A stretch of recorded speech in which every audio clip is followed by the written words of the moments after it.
So that was an example of something that we can do to start looking at somebody's brain. Okay. First thing, my name is Fnc. If you don't know me, I know I did a little introduction up front.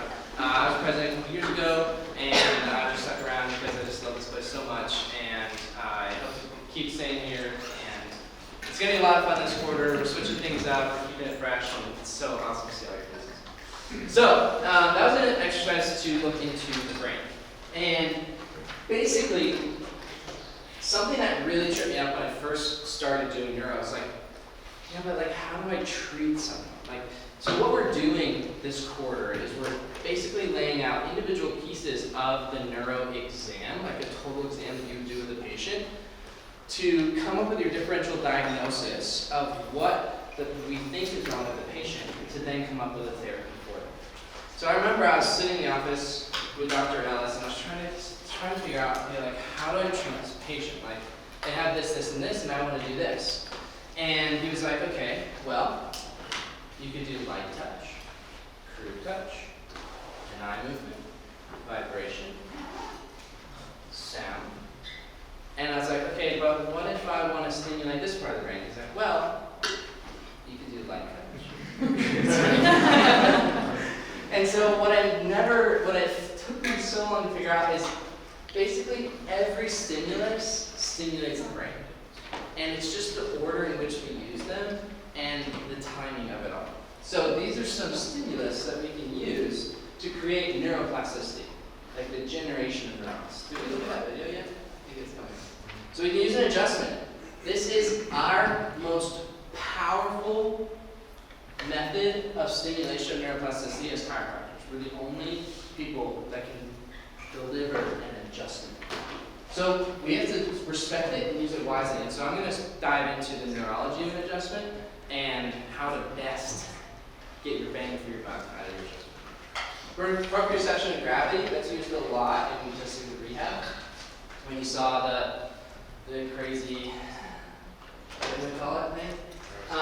Gyroscope. We got eye movements. This is huge. We're going to jump into this later. Our vestibular system, soft tissue manipulation, that's like a step down from adjustment. Nutrition is big, big, big, big, big. A lot of functional neurologists dive into biochem. I'm not one of the biochem functional neurologists. Actually, I don't know if any of our officers are. We're kind of like. How would we eat Carissa? Carissa's coming. Way to throw in her spots. I guess anyone would be Carissa. All sensory input. I'll teach autonomics later. Am I teaching autonomics? I might not be. I love to do this. My favorite therapy. It's called sensory recall when I teach autonomics. Temperature, touch vibration, olfactory. Okay, so neurology of adjustment. Reflexive nature of adjustment sends afferent signals to the brain and efferent signals back down to muscles to set a gain level. Gain is resting tone. So if you have an increased gain, you might have a hypertonicity. If you have a decreased gain, you might have a hypotonicity. So we use the adjustment to stimulate the brain to alter muscle tension. I'm not moving that bone. I'm altering the muscular tissue to send a reflex to the brain, which will then reflexively change the muscle around that area that I'm thrusting into, and the body shifts it back into place.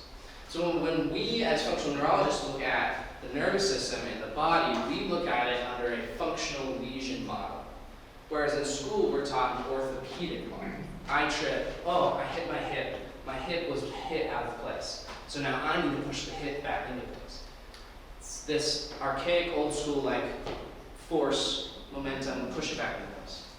But what we're finding in modern neuroscience is actually when I trip and I hit my hip, my brain gets that information from hitting my hip, sends it to the, my nervous system gets that information, sends it to my brain. My brain then alters all the tissue around this area of my hip. It contracts my QLs, it releases my quads or whatever to then shift my hip so that it is damaged the least in that scenario. All of that is happening reflexively in the brain to protect ourselves. Because what does the brain do? It survives. That's the best brain.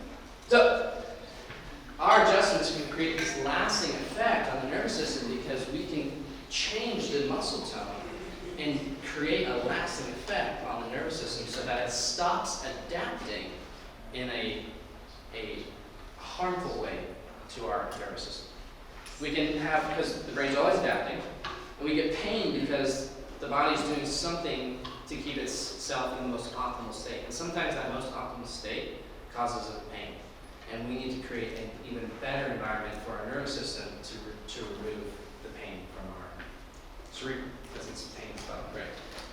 So, pathway continues firing after an adjustment took place, and then it creates this long-term potentiation. Alright, so here's the key. Why to adjust, what to adjust, where to adjust, when to adjust, and whether the adjustment will be beneficial or detrimental. Can I co-activate different pathways while I adjust? And we'll talk about spatial summation in a second. So really the key to neurology is not whether the idea of an adjustment is good or bad. The key to neurology is how I'm doing it, when I'm doing it, where I'm doing it, with what stimulation in the room that's present. So like, for example, we've shifted in student clinic, or outpatient clinic, we've shifted to an open layout. My patients respond 100% differently than they used to when I was adjusting them in a room. I would be able to do so many more things because the stimulation was so much less. But now that the stimulation in that open layout is more, their nervous systems react a little bit differently. And typically, when we're on a stimulus, we create this hypertonic, safe posture. So,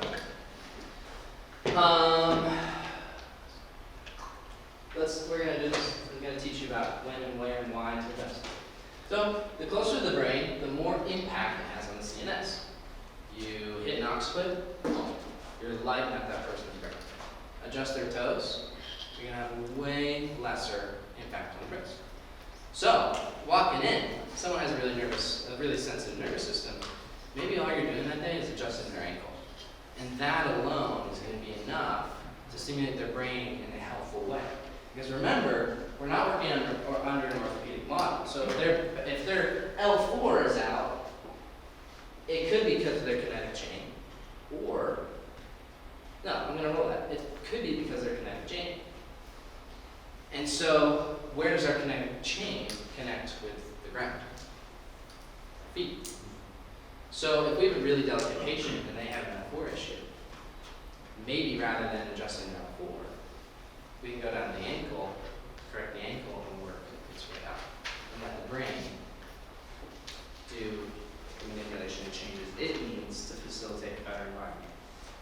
Like Dr. Conroy, our clinic doctor, he'll say less is more, less is more. Because everybody wants to just hit everything that they find. And that's awesome if your patient can handle it.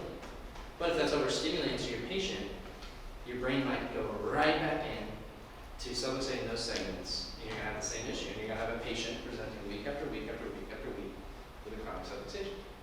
They're never going to be free of pain, and they're never going to get better. And my goal, since I came here, is I want to make people better. I would love, like, wellness patients. I think that's very important. We're constantly exposed to thoughts, traumas, and toxins. But if my patient comes in with a C2, every week, I want that C2 to go away. And we can have a whole talk about that over drinks because somebody was like, well, just because someone's pain-free, does that mean you face them? There's always questions. So, flexors have greater representation in CNS than extensors. So, if you're doing something to stimulate a flexor in the body, that's going to have a greater afference in the brain than maybe doing something to stimulate an extensor. Increased range of motion, increased feedback to the brain. So, typically, us as students, we have hypermobile necks, because we're getting adjusted all the time, creating a little bit of ligament laxity, we have crazy range of motion. Ask any patient, ask any student in 11th quarter, probably most of us have neck pain, right? And it's probably because we have such a great knowledge and this great map of our neck that the brain feels every little misalignment, every little subluxation. So it's like, this hurts because it's 1 nanometer off. And we're like, I'm gonna adjust it. And you get adjusted, it's like because you're just creating further linear elasticity, and there's different ways and methods which we will teach you to create more stable neck muscles, rather than just adjusting. I had something to say right there. Here's feedback to the brain. Range of motion. It was a fun fact. Okay, I'll come back. If to the wrong part of the brain can compromise the patient's neurological well-being. So, say that I have a lesion in my vestibular system, that's that inner ear system of the brain that typically acknowledges movement in space. So say I have a lesion in my right side, and I'm always walking like this because I have a lesion in my right side. If I do something that stimulates that lesion even more, and it further makes that problem worse, it might make me yes, right? Who knows? But we as functional neurologists can locate these lesions, and it's crazy. There's this test you can do, it's called subject visual vertical, and you'll take a straight line on a piece of paper, and someone will look through a cone, and you'll take a straight line, and you rotate, and they're like, okay, when's it straight? Tell me when it's straight. You have them stop it when it's straight. And you'll come out, and the patient will be like, this. And I'm like, that's not straight, but how many people navigate this world with head tilts, right? What do we look at in clinic when we're taking a picture? I don't know. A lot of you, what quarters are we dealing with? Who's in clinic? Okay, none of you. Okay, so when you get to clinic, you have to do a posture scan with every single patient, and we have to know their posture in the notes, and every time we're looking for a head tilt. So maybe if my subject visual vertical is like this, what am I going to do with my head? Oh my God, my neck hurts every day. I get this chronic sensation over here. Why is that? Oh, I'll adjust it and put it back in place. Because they think their world is tilted, right? Of course they're going to have head tilt. I got to see right side up. Because if I don't see right side up, then I can't anticipate incoming threats, and that's not going to create a healthy environment for my brain to thrive. Oops. Did that just happen? Did that happen? We need to the wall. Where? Oh, it's not bad. All movement related receptors send feedback into the cerebellum. So, our cerebellum, we're going to talk about the cerebellum a lot. It has everything to do with balance and coordination. It's just part of the brain called the midi brain. So the cerebellum has an entire map of our spine. So it receives all the input from every single adjustment. And what do we say? All movement related receptors. So every time you have a patient move, or you flip them over on the table, or you have them loudly flex their head, or turn their head in Thompson, or who knows what, you're stimulating that cerebellum in a specific order, in a specific way. One day, you might have the patient turn their head to the left, and go center, turn it to the right. Oh, you have subluxation there, I'm going to adjust it. This subluxation holds. The adjustment holds. They don't come back for another 4 weeks. But maybe one day, have the patient turn their head to the right, and center, to the left. Oh, there's one on the right. Same adjustment, but it doesn't hold. Why is that? It's a side effect of Let's say that again. it could be a side effect of what's wrong. Right? Yeah, exactly. It can be a side effect of what's wrong, and the order in which I had that patient move their head matters. So the side effect of what's wrong is that, oh, actually it's when they move their head to the right that it creates the problem. But because I had them move their head to the left first and then the right, and I found it on the right and adjusted it, that worked. But maybe one day I had them move their head to the right first and then the left and then back to the right. That created a different order, a different stimulus, and a totally different environment. That's how precise functional neuro will be. If you talk to any great neurodoc, everything they're doing is thinking of the patient's lesion. Doctors will stand on only one side of their patient so that their gaze comes over to the right. Patients will only whisper with some patients because they can only handle certain stimulus.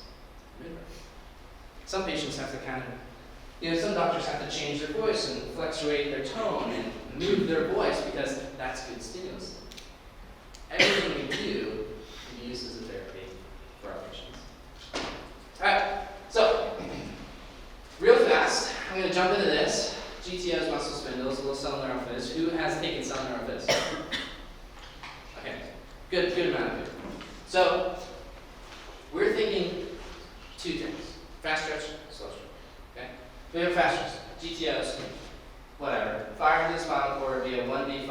inhibit alpha and gamma motor neurons. Basically, that's just saying when I fire, I do a quick stretch that's going to release the muscle.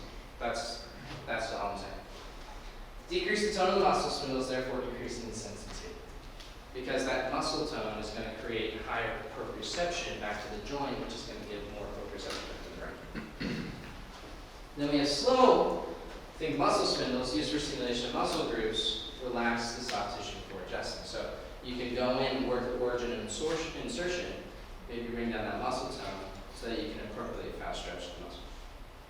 So just a quick overview of that. We're going to dive more into that later. I don't want to overwhelm you with like a lot of like nitty gritty, like 1A, 2B, vibration. Okay, so this goes back to what we were talking about for right here. Can I co-operate different pathways while I adjust? This is the bread and butter of a functional neuron. The difference between temporal summation and spatial summation. So, remember we talked about our sensitive patient with like maybe they have an L4 and we're going to adjust their ankle. So maybe what we do is when I adjust their L4, nice little pool, that's too much stimulation for the brain. Just hit them with it. Maybe we need to ramp them up. Maybe we need to get them loosened up, warm them up, get a little jogging. So I'm going to adjust their toes. Adjust their toes, a little stimulation. Then we can come in, adjust that talus, a little greater stimulation. We got like rain. Then I'm going to come in, maybe adjust their hip. Then the nervous system is ready, it's receptive, it has this potentiation. I'm going to hit their L4. Wow. It can handle it because it was this nice little ramp up into the brain. And it wasn't just flooded with stimulation. It got a little stimulation, it adapted. A little more stimulation, adaptation. Because what are we always doing? Adapt. Always adapt. Then we have spatial summation. Maybe hit the L4. Ah, doesn't stick. Maybe do the toes of feet, hit the L4. It's not sticking. Maybe they need more stimulation. Maybe they need a greater afference because when I do that L4, the signal's not making it to the brain that strong, so the brain's not changing the muscle tone when it comes back down. So what I can do is maybe stimulate that part of the brain more. So what part of the brain do we say has a map of the spine? Cerebellum. So maybe I want to do something to stimulate the cerebellum and the L4 at the same time. Spatial stimulation. Multiple stimuluses at once. Stimuluses? Stimuli. So maybe I want to sing a song because cerebellum loves tempo. Maybe I'm going to have a patient do a complex movement. That's what you see patients doing this figure 8. It's very complex movement. The body loves complex movements. Maybe I'm going to play metronome. Maybe I'm going to play metronome and I'm going to have them do this complex movement and I'm going to hit it all. So really, you just have to come up with what works for the patient. Maybe it's enough just to have them clap how you hit their L4. Maybe it's enough to just have them think about playing the drums. Maybe they need to listen to this really complex classical music to stimulate that part of their brain to then get enough afferentation, enough neuronal signal to the brain to change that muscle tone. That make sense? Who has questions? Yeah. So. What's your name? Sydney. Sydney. So how would you know, like, if the patient would need more, like, stimulus or, like, Yeah. less, and how they would react? 100%. So we're going to teach autonomics week 4.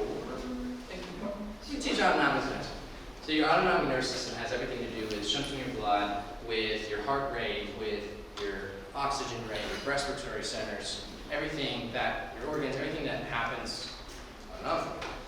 So when we say a patient's too sensitive, really we're looking at, I love your face, whenever I'm talking to you, you just get this really inquisitive face. I'm like, oh, he's thinking.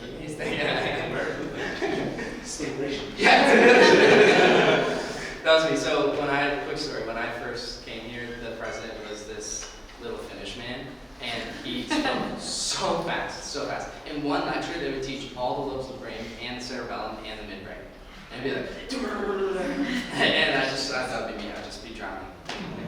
So, Sydney, so we have this autonomic nervous system that regulates everything in our body. For me to move my arm, I have to appropriately shunt blood to those muscles to make that movement happen. So if my autonomic nervous system doesn't have the integrity to shunt the blood to those muscles, my arm's not going to move. So sensitive patients have very sensitive autonomic nervous systems, and they can't handle stimulus because they can't properly deviate their resources in the body. So we can use vitals and other tests to check the integrity of the autonomic nervous system to then see if they can handle an adjustment. And a lot of functional neurology is trial and error. Just like an orthopedic test is supposed to, make that symptom worse. Like you want to, what's the word you want to? Exacerbate the pain. A neuro test can exacerbate the issue. If I think someone has a lesion in their vestibular system, I'm going to put them there to see if they fall over or not. See how bad it is. See if I can get them to uncover maybe underlying issues that nobody else has found. So a lot of patients, when they first come in to do physical exams and neuro exams with their docs, they can leave feeling not the best because they're just worn out and tired. Like a lot of my patients, especially my concussion patients, when I have done neuro exams on them, they're just kind of like a little cross-eyed and just like a little out of it because they've lost the integrity of the autonomic nervous system. Cool. Does that make sense? Should I say any of that again? All right, any more questions? It's okay to ask questions. I actually love questions. It makes it fun to learn. Okay. So, is cavitation important?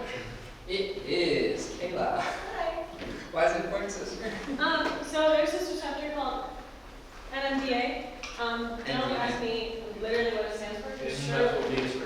I knew you would know. Thank God that you're here. It stands for that.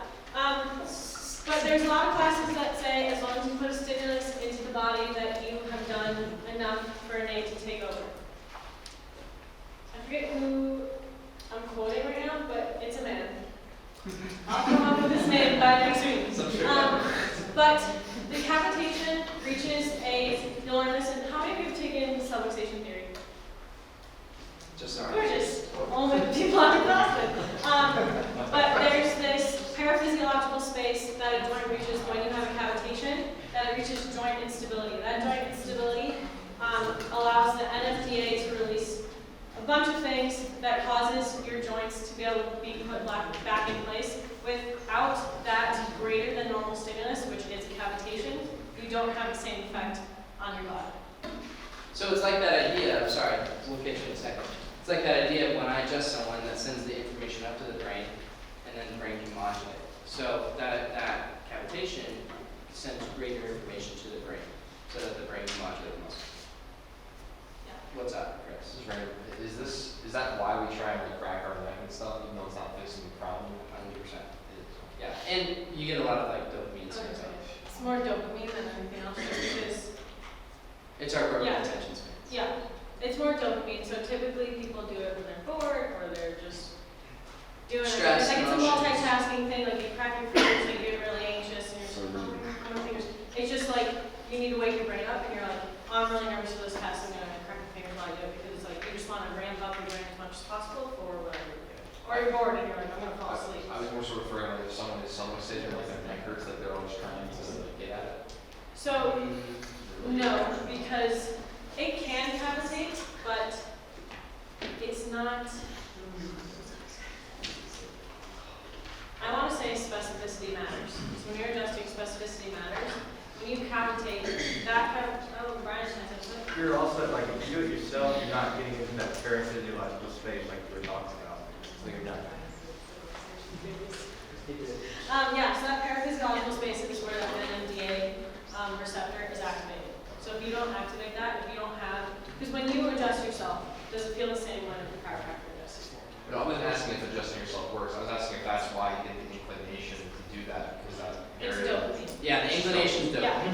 Okay. Yeah, it feels So good. sorry, I did not. It was a weird question. Hold on. Sorry, can you explain again what cavitation is? Like, is it, you said something about Paraphysiological space. So it's the space where your joint becomes unstable and you're putting it back into alignment.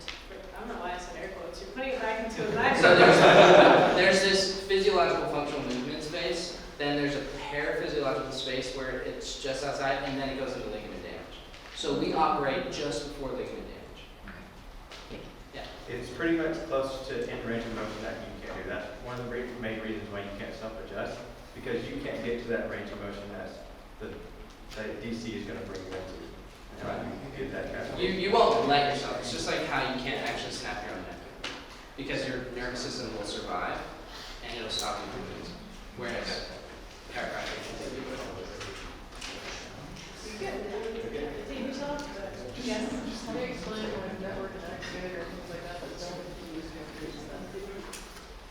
I would argue it's a smaller effect. Yeah, it's a less than, it also depends on someone's, I don't know if we talked about central integrated state now. Not yet. But we're gonna get into central integrated state, which is the resting potential of someone's entire system within their body. So typically, I don't get network care, but from what I've seen, it's people who have, I want to say softer, that's not the right word, but a sensitive central integrated state. So they need less of a stimulus. That doesn't mean that they don't have the same. Essentially, NMDA is activated when you have a greater than normal stimulus. So if that tonal care is that greater than normal stimulus for you, you're activating that receptor. If you have more of a high tense, like you need a lot of force to even get an adjustment, tonal probably, don't quote me on this because again I don't practice tonal so I don't have the baseline, but it might not work for you because you're not getting that greater than normal stimulus, and that goes for anything. There's things that might not work for you because it's not enough stimulus for your body, or it's too much. It can go one way or the other. Things can be either really good for you, or things can either be really bad for you. So it just depends on where your central integrated state is, and if your doctor can care for you the way that your body needs, because everyone's central integrated state is different. I think that's what's beautiful about chiropractic is it is so diversified, and one person can offer something that I can't, and another person, and I can offer something that maybe somebody else can. With network care, they're generating, and when I've done under network care, is when you're generating that stimulus, you are affecting the nervous system, and it's creating that potentiation, that afference to the brain, to then get that efferent change of the muscles. And when I've been under care, and you get that unwinding, I have cavitations sometimes. You know, it's like the brain is still moving the bone, right? I'm not moving the bone. The musculature is moving the bone. It's creating that change that it needs. So that's another way to look at it. Activator typically is more sensitive patients, elderly, people that have really intense nervous systems. TRT people feel high after they get adjusted because it's such an intense activation. What's that? So can you sort of explain why cavitation is important or necessary? Cavitation is going to give you the greatest use of your lips. So I guess I'm only for like cavitation is like the sound, but like what is? Okay, yeah, so cavitation is just gas that's been built up in the joint releasing from the joint. And we're saying you need to get that sound, which is the gas release, which is important. Yeah, because to get that gas to release, you're taking the patient to that paraphysiological space where the greatest amount of afference signal going up to the brain is occurring. So cavitation is like a sign that you get it. Exactly. Cavitation is a byproduct of getting the patient where it needs to go. I don't know the answer. What's the question? With I don't cavitation, drink so water. with an adjustment, you won't always get a cavitation because it depends on how hydrated the patient is and how the chemical reaction is. Yeah, I think it could depend on a lot of things, but definitely hydration is going to play into that. Yeah, and there's people that just don't count that. I think cavitation is important, but it's not everything. Yeah. There's so many other factors going on, so if you are adjusting it, it's good to get that. You don't have to get that. Yeah, it depends on what you're trying to accomplish. Exactly, like the temporal Right. It's not where like, I mean, do you guys, so like similar to MLS, with my limited understanding of that, is it like where you would just want to bring the patient to ease and maybe do these other things? Good. And then Right. you could do that, Yeah. like you're talking about the toes and that. And what you see with MLS is you see a lot of primitive patterns come up. So typically when you're getting that patient into that state of ease, you'll see like primitive sleeping positions, like getting like this. Like I still sleep like this, like a little baby. And that's where I'm like most at ease most of the time. So you'll see patients revert back to that form of like a lower stimulating nervous system, and that's why the muscle tones release. So there is neurology behind that, that's for sure. So sorry. Alex, what about? So the apples were valuable, obviously there's no foundation or anything, and you're not touching the patient, so there's not like years of like touching them. And you're, like that's such high impact and you're so much closer to the cerebral, so how does that? We should ask Ethan because So he's up circle. Yeah. So AO out the bottom, it's technically a percussive sound wave. So though you don't actually get the physical touch on it, the force is still directed into it, but it's a sound wave versus the actual physical touch. So that's the stimulus. Yeah. So that's the stimulus instead. So yes, exactly right there. Yep. All chiropractic works. It's pretty cool. All chiropractic works and all stimulus have an effect on your brain. Just because you might not get the NMDA receptors with fire, doesn't mean your brain doesn't fire. It doesn't mean it doesn't cause plasticity, good or bad. All stimulus, whether you're looking your eyes in one direction or your head in one direction, you get the cavitation, whatever it is, your brain interprets that, and then let's see what outputs information. I was gonna say interprets. It's not Like I've been adjusting ways because I had a neck issue. I've been adjusting ways so that my neck wouldn't get because it would have been too much. So that goes back to that central integrated state. So it's just what at that time that you need that's a larger than normal stimulus. So if your normal is nothing, you can do tonal, or if your body is adjusted to tonal, any tonal care is going to be a larger than normal stimulus. So anything works. You just have to find what works for you. Okay, so we're gonna do a little breakout. With what you know about the neurology of adjustment, let's see if we can improve our patient's gait. So we were just looking at gait, we're playing with it, what you know. So when you're looking at gait again, I want you to look at a couple things. I want you to look at arm swing. Actually, let's just look at arm swing. That's all we're gonna do. There's one arm swinging more or less, okay? And we're gonna look at that side. And we want to affect that arm swing. So using what you know about neurology, and the officers will be around to help, let's see if we can change or come up with a therapy to change that. We can't adjust. We can only help. Okay, let's go do it. Okay, so we've kind of already touched base on this, I feel like a lot. But everything you do, everything you encounter in life creates neuroplasticity, bad or good. So if you have a patient, like Fnc said, with a head tilt, that's bad plasticity. But it's plasticity nevertheless. Maybe it's because of the way that their eyes move, or how they take in the world, or how their vestibular system is. There's so many things that create plasticity, and it forms new synapses. It creates the growth of new neurons. Again, bad or good. So just keep in mind while you're going through school that you can create plasticity, whether it's bad or good. So keep that. When your patient has a chronic subluxation, maybe look at their eyes, maybe look at their cerebellum, maybe look at their vestibular system, maybe look at their frontal lobe. Like, there's so many factors that go into the nervous system, and we want to look at the person. We always say the science behind the art. You guys did all those puzzles. Look at the person as a whole rather than just their subluxations. This is a cool little video to show you the growth of new synapses, the neuronal connection. What you're looking at here are two neurons under the microscope that I've filmed. And if you wait really patiently, you'll be able to see them connecting to one another.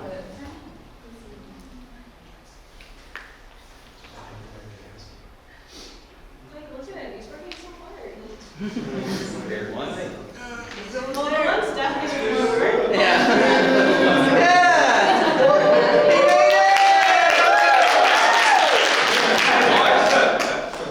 Okay, so we have what we call the 10 pillars of neuroplasticity. So like I said earlier, when you have a cast on, we like to say use it or lose it. When you take the cast off, you have lost so much efforts to that leg, arm, toe, finger, whatever you broke, which is why people have to go through PT, or they're like wiggling their fingers or doing whatever they're doing. It's because their brain has lost part of that map because it stopped sending information. Your brain's not going to work harder than it has to. It works really hard, but if it's like, oh, this part of the body's not moving, I'm going to no longer send information where it's not needed. So your brain has to work harder to remap where your arm is, or your leg is, or whatever it is. So use it or lose it. Use your brain. Lose your brain. We also say one of the, I don't know if one of you had it, but we like to say, a lot of people say practice makes perfect. What neuro says is perfect practice makes perfect. So like we said, neuroplasticity can be bad or good. If you're working, so people give at-home exercises, let's say it's an eye movement, and your patient's like, yeah, I'm doing it 10 times a day, I'm working really hard, and they come in and you're like, oh no, like you're not doing it well. And they're creating bad plasticity. They're practicing really, really hard. It's like when you study for a test, you're like, I studied for hours, and you get a D, and you're like, oh no, clearly I'm not doing it. You just need to change your method. So you need to either do it for your patient, and they just need to make sure that they're doing it right. Because again, every stimulus, I feel like I'm broken record, but every stimulus you take in, whether it's an eye movement, how you walk, how you talk, how you breathe, what you're smelling in your house, the music you're playing, everything goes into your brain, and your brain interprets it. It is one of the most beautiful things, but it's also one that is very touchy and can change very easily. Again, bad or good. So specificity matters, repetition matters, intensity, time, all of these things matter because your brain takes in every single bit of information that you put into it and then makes your body express it however it is. So if you have a head tilt, it's because your eyes extort or intort one way or the other. So then you're going to go like this because your body's like, well, I need to survive and I need to know how to take in my world. And when Bonacci said earlier, I need to be able to take in threats, he doesn't need someone to charge at you. Your body is just trying, at the end of the day, to survive. Like the rest of us in this school, you're just trying to survive, you're getting by. But if your brain or your body needs to survive by doing this and maybe doing this with the arm, and that's how you get through the day, then that's what it has to do. Is that good? No, but it's how your brain is getting through the day.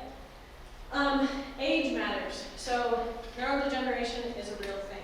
I don't know how many people were at the Carrot talk thing. What is it called? Lecture.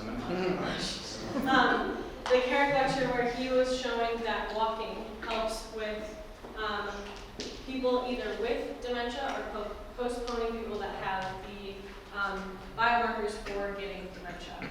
But movement matters. So keep your body moving, whether it's going for a 10-minute walk outside, taking in that sunlight, whatever it is. As you age, plasticity gets harder to accomplish just because you're getting older, everything's getting older with you. Okay, someone who's already been here, tell me the 3 things a neuron needs to survive. Not Chris. Also not you. Okay. Okay, fine, you can all say it at once. Ready, set, go. Oxygen. Glucose and appropriate stimulation. That was so cute.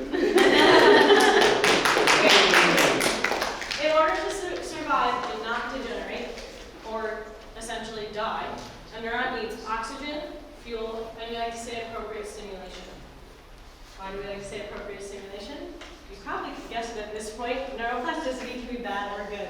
I swear this will be the gajillionth time you hear it, but truly, truly, truly can be bad or good. So you have to make sure the stimulus that you're putting into your patient, whether it's an adjustment, whether it's TRT, whether it's tonal, whether it's Thompson, whatever technique you fall in love with, pay attention to the stimulus you're putting in your patient. Do a pre and post check so you know, like, this was really good for my patient, or like, I'm not going to do that next time. Just make sure you know what is going to give you the best outcome for your patient. The only constant stimulus we have in our lives is gravity. Everything else changes. So that's why our vestibular system and our brain are so important, and they're always taking that in to tell us where we are in space and how we can adapt to our surroundings. Okay, 7 levels of lesion. Essentially, this just tells us where our, we like to say lesion. I don't remember who I was talking this to earlier. Who do I see here? Who's I talking Rachel, just like Rachel earlier, if you hear the word lesion, it's not something that's pathological. It's functionally dysfunctional, but it's not pathological. It's not like when Dr. Fox is like, oh, they have a lesion, they have 6 weeks. Not the same, not the same. If someone says like, oh, your frontal lobe has a lesion, it's okay, you're gonna be fine, I promise. Don't go home and be like, Mom, I hate it here, they told me I was a lesion. You're gonna be okay. But these are just what we call the 7 levels of lesion. In a second, Kelly's gonna go over the loop, which makes this a little bit more digestible and what I'm gonna have her go into further instead of going through this. Okay, rules of the brain. We have to say the lower it is, the older it is. The more midline it is, the older it is. The higher and more lateral it is, the newer it is, and the new inhibits the old. So take your frontal lobe, for example. Who can point on their head relatively where the frontal lobe is? Good job, everyone. So it is front of your head. Yes, great job. So it is high and lateral. Your cerebellum is low and midline. So your frontal lobe is going to inhibit things that your cerebellum sends up. So if it's like, if you're like here, and I do this, and I'm like, whoa, hello, your frontal lobe is going to be like, we need to correct this. Whether if it's correcting it like this and swinging back this way, your frontal lobe is going to take all the information and be like, we need to correct X, Y, Z to make it better, to make us function and survive in the world, so that we can adapt and have great neuroplasticity. Yeah, those are nice. Yep. Okay, so we talked about this earlier. Your central integrated state is your resting potential of your entire body. So how much stimulus, how much of an input you need to create a greater than normal stimulus, to have a change and to create that neuroplasticity.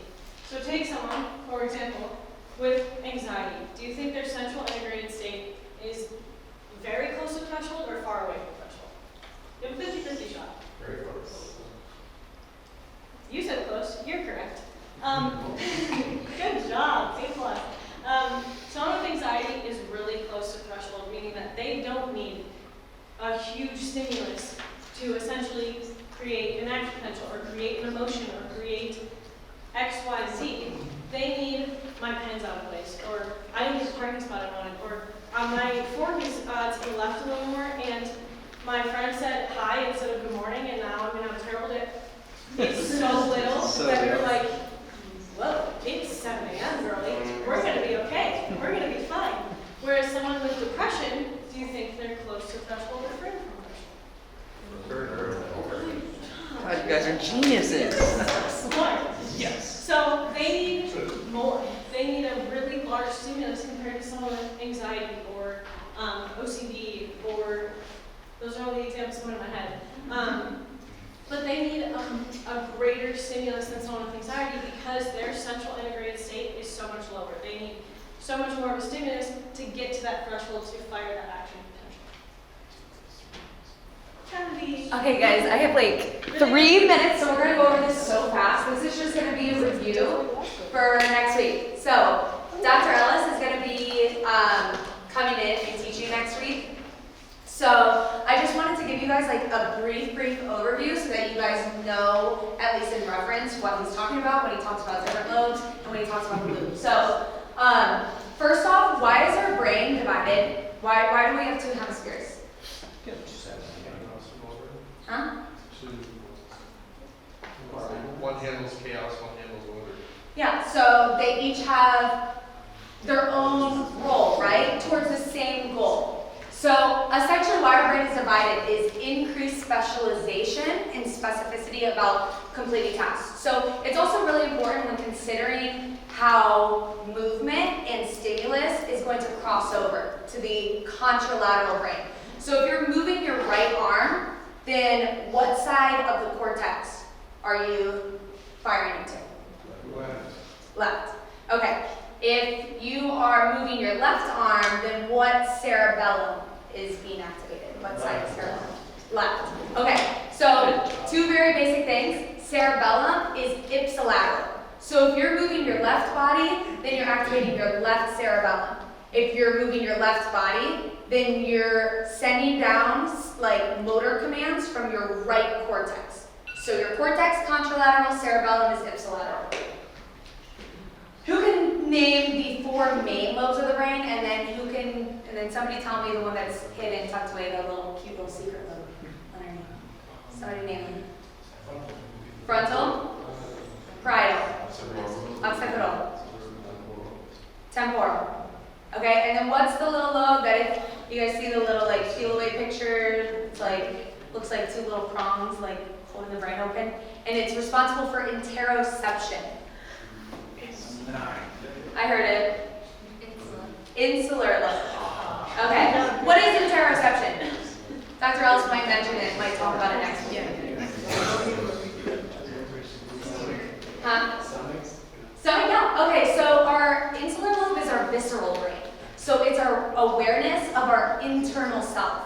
So Dr. Ellis might dive into that a little bit. I'm not really sure. If anybody knows Dr. Ellis, he'll kind of go AWOL and he'll take wherever his heart and his brain wants to take it. But if you guys want to be prepared and kind of stay on track with where he's going with things, I would look up the lobes of the brain and what their kind of primary role and function is. And he's going to go into the ways that we can functionally and clinically assess these areas of the brain and how you can potentially treat them. I think. Who knows what he's going to talk about.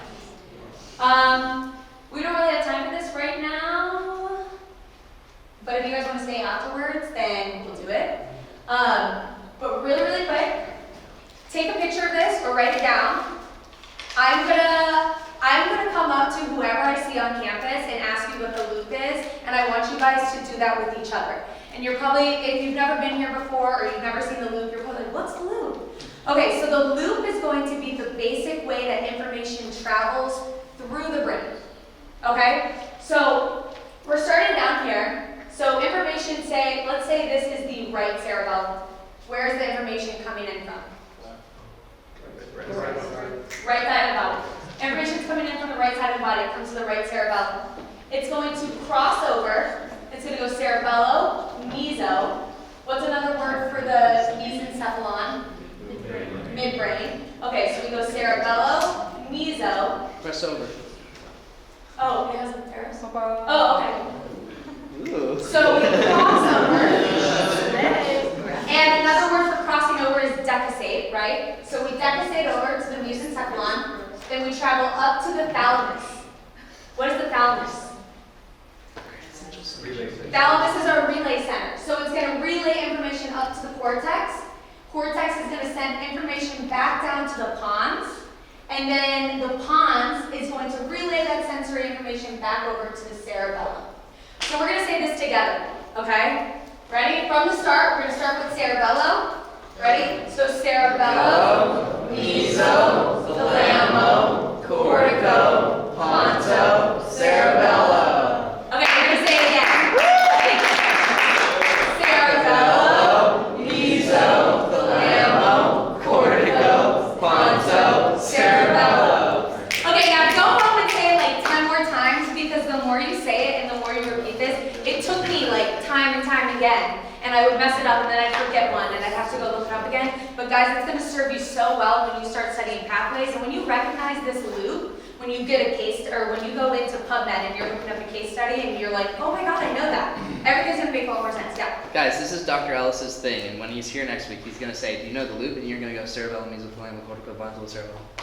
He's going to be so impressed. He's going to love it. So I'm going to be quizzing you guys around campus. So I expect you guys to look at this a few times, ask your friends, quiz each other, say it together, make it fun, make it a little chant, make it a cheer, whatever you guys gotta do. But cool. That's it. Also, if you guys want to buy pins, we have limited pins left, limited silver pins. And then once you take the advanced exam, you'll get a gold one. But we only have 15 silver ones left. So if you want one, buy it. We might not buy more. And then we also need to. Also, If you took the advanced exam last quarter, come on. Is that it? What? We're not there. Yes. All right. We're gonna congratulate. Oh, okay, yeah. Pause. We're going to celebrate our...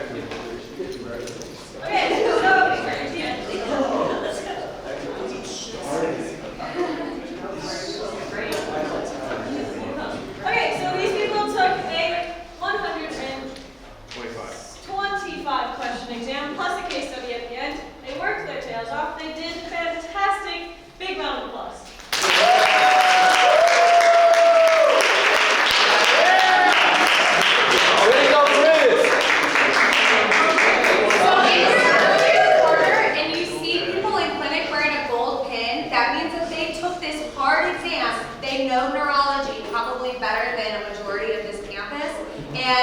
them with your brain. I was gonna say, if you need